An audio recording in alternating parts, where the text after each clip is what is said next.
Yes, I got really great accolades for it. Yes, I made great money. Yes, we were creating so much impact in the community and in other businesses. Yes, I was employing people. Yes, we were having interns. Like, yes, we provided a lot of value and a lot of great impact in so many ways. But I wasn't fulfilled. And part of attributing that is I just kind of didn't know myself. Capital S, self. I didn't know. I was operating in my lowercase s self, which is ego-driven.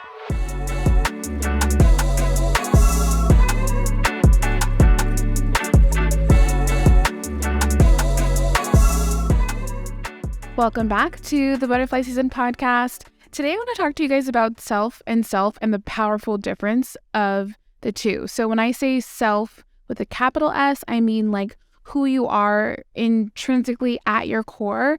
No trauma or no patterns or teachings or learnings or outside anything to like influence who you are. I mean, literally like at your core, who you are.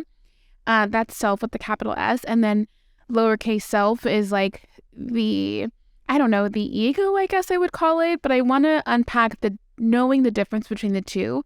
So my word of the year was self with a capital S. And for me, what it means is removing the barriers to find who I really am, why I am the way that I am, and honoring the parts of me that I uncover along the way while loving and supporting myself to create boundaries around the things that I want to keep and the things that I want to change. That is my word of the year this year. And so really, self with a capital S is like referring to someone's identity, their personality, their characters, their beliefs, and it's often used, lowercase self, it's often used to describe the ego. And that I would say is like separate from your distinct identity. Your distinct identity being like who you are intrinsically, capital S, and then lowercase is the ego. And so understanding like your true self, your spiritual self, like the psychological concepts that come with like your soul, your higher self, I guess if you would call it, that is what I'm working towards right now. And I want to kind of give you the difference between the two, the understanding, the definition, but then also share with you the 3 things I'm doing right now to support uncovering my true self, which is really kind of like a different strokes for different folks things, right? Like it's a lifelong journey. I'm not just going to uncover it within this year, that it's the word of the year for me. But what I want to say is I'm sharing these with you because they might work for you. But I really, what I want you to understand is the how in terms of how I'm processing what's working for me. That I feel like is more valuable than just doing what I'm doing. The valuable part is understanding the benefit, the thought process, and what it's bringing up for me, because you can substitute any other modality and find that same process, and then boom, there it is. It works for you, right? And so just take what feels good and then leave what doesn't for you and your journey.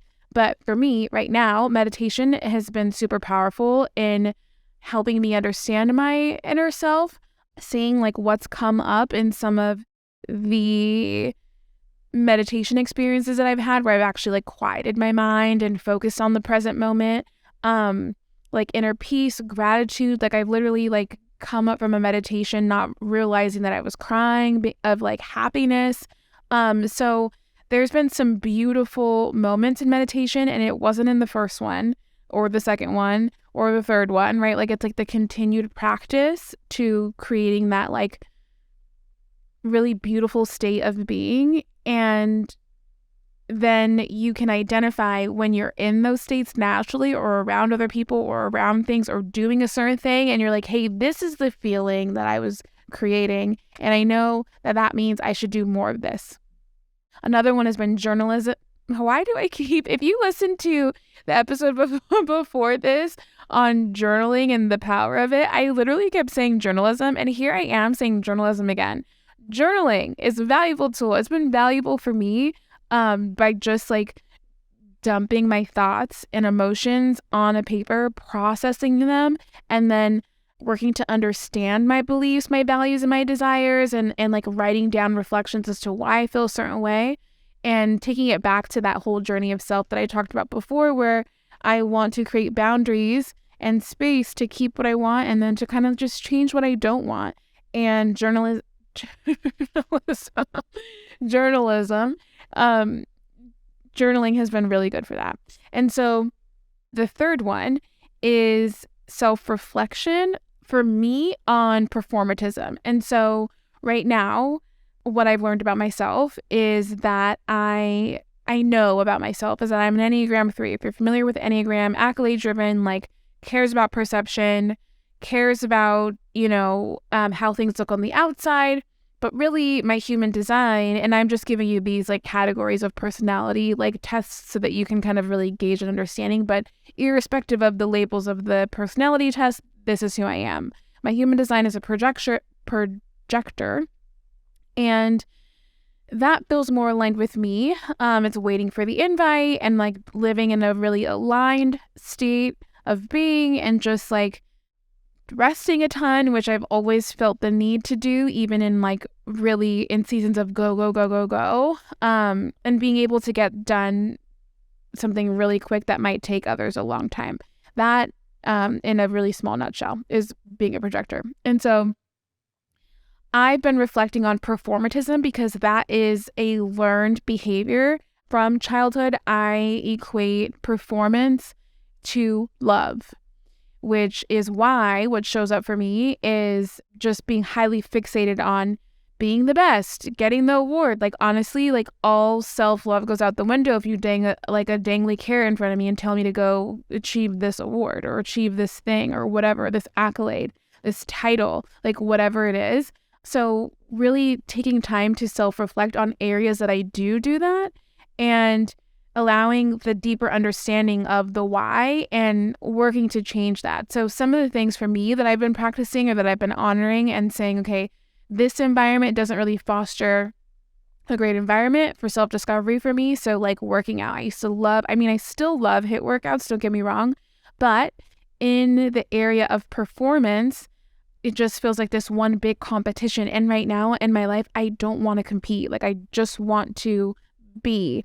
And in areas that I feel like I'm going to be competing, I have found myself unmotivated. Like I do not want to do it. I want nothing to do with it. But really, it's because I understand that when I'm in those circumstances, it's leading me down a path of old behaviors, old thoughts, and old patterns. And so for me to take action is, okay, action around something like that, like HIIT workouts, is, okay, how can you work out in a way that isn't going to be competitive for you? What's worked for me right now has been hot yoga. Like there's nothing, it's not like a HIIT workout where you're like a group fitness where everyone could like do, 50 sit-ups. Like we can all do the 50 sit-ups. But like in yoga, it's like, okay, you have to have like your mind, your body, your breath, and especially with the hot yoga, like it's not easy to perform there, especially if like you're a beginner. And so that has been a shift that I've made after self-reflecting on how performatism has been impacting me, which brings me to yoga. So yoga is another thing that I've been doing, and it's really helped me focus on like concentration, which has helped my self-awareness, breathing, which has helped my self-awareness of like that mindfulness. And it's also, I didn't realize this at first, like my first 3 sessions of hot yoga, I literally was like crying after class or like in class, like as we're doing like the cool down.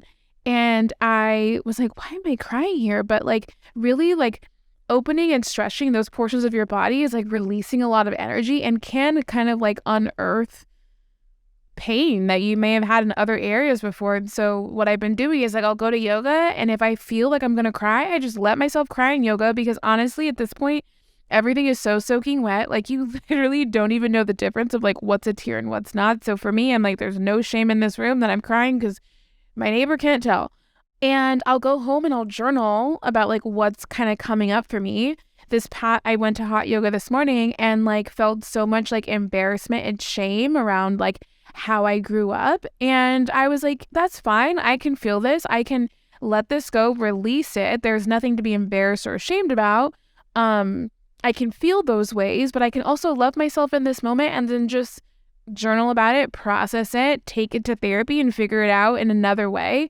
But I'm just like allowing myself to release when I feel like I need to release. And that has been helpful because it has given myself with a capital S the proof that it can come through and express itself, and I can honor it. I can let go of those mental and emotional blocks that are holding me back. Because if you think about it, if I did yoga and that surfaced, right, that like shame and embarrassment surfaced, and I just sat with that the whole day, like that energy, those emotions need to come out, and it will come out in a different way. It'll come out in a reaction with somebody. It'll come out in an autoimmune, like it'll come out in so many ways. And so allowing me to see emotions like rising, allow me to process them and cry them out with like the yoga and the heat and the intensity and all the things and the mindfulness and the breathing, like that's just opened up new doors for self-discovery for me.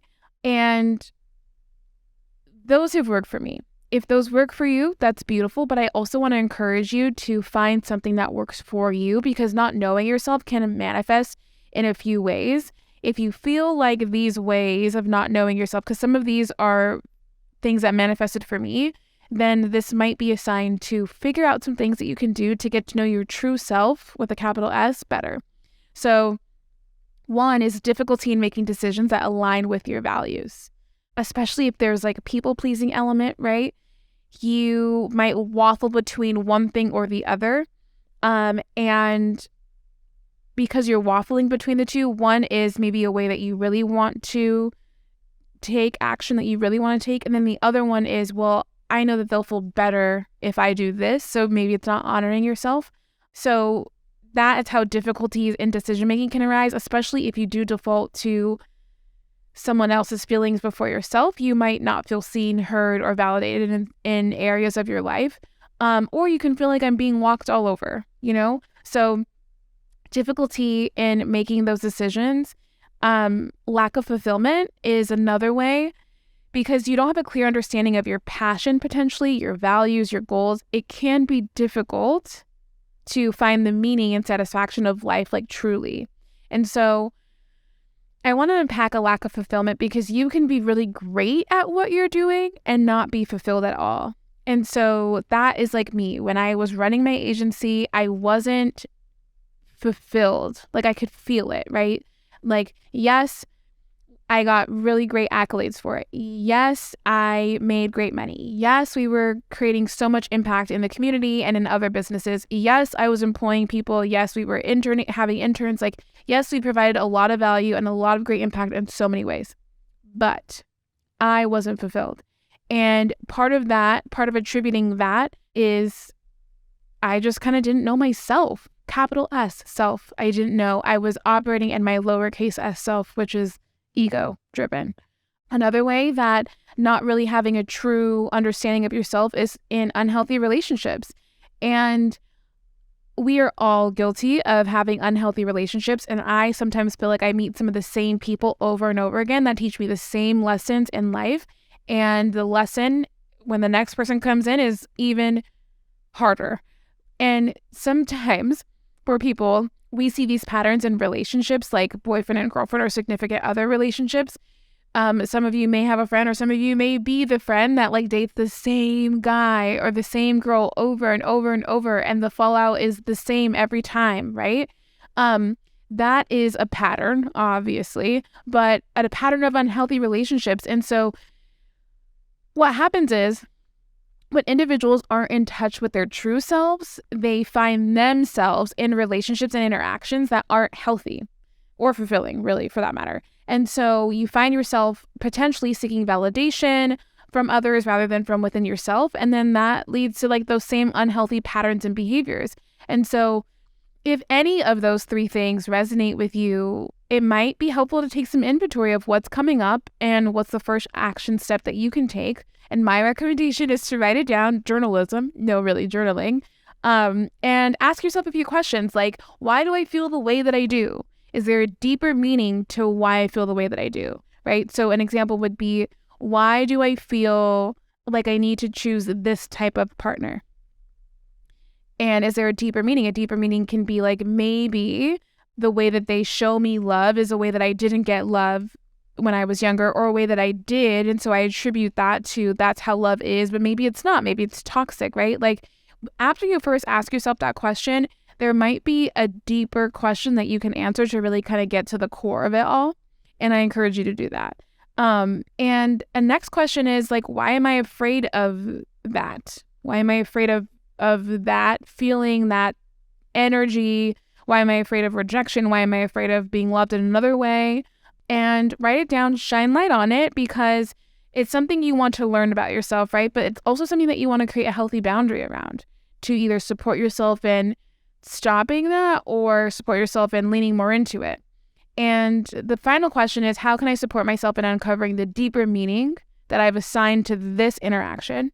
And how can I support myself in taking action? So a deeper meaning would be, as an example, is like, hey, why do I keep choosing a narcissist for a boyfriend, right? Like, why do I keep choosing those types of people? What's the deeper meaning? What am I afraid of? And how can I uncover and assign a more healthy meaning to that so that I'm not in that situation again? How can I support myself in taking action? So those are a few questions to ask yourself to really uncover the difference between yourself, lowercase s, and yourself, capital S.